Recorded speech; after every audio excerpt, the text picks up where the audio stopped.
সুমাইয়া, আল্লাহর রহমতে আমরা যতদিন একসাথে আছি একটা জিনিস খেয়াল করছি, দুনিয়ার আলোচনা তো প্রতিদিন হয়, কিন্তু দিনের আলোচনা অনেক কম হয়। তুমি ঠিক বলেছ। অথচ কোরআনে আয-যারিয়াতের ৫৫ নম্বর আয়াতে আল্লাহ বলেছেন, তুমি উপদেশ দাও, নিশ্চয়ই উপদেশ মোমেনদের উপকারে আসে। দুনিয়ার কাজের ব্যস্ততায় আমরা মাঝে মাঝে ভুলে যাই আমাদের আসল উদ্দেশ্যটা কি। অথচ রাসূল সাল্লাল্লাহু আলাইহি ওয়াসাল্লাম বলেছেন, আদ-দুনিয়া মাজরাতুল আখিরা, দুনিয়া হচ্ছে আখেরাতের ক্ষেত্রস্বরূপ।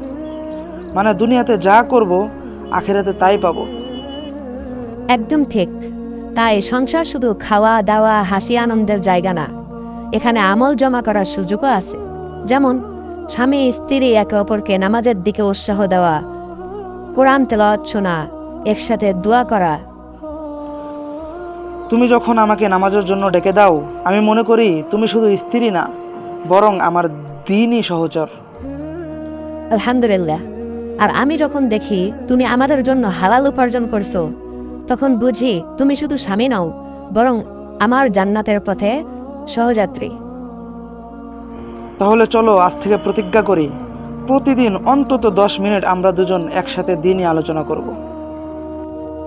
ইনশাআল্লাহ, আল্লাহ যেন আমাদের সংসারকে দুনিয়া ও আখেরাতে বরকতময় করেন। আমিন। ভিডিওটি ভালো লাগলে অবশ্যই চ্যানেলটি সাবস্ক্রাইব করুন এবং লাইক কমেন্ট করতে কিন্তু ভুলবেন না।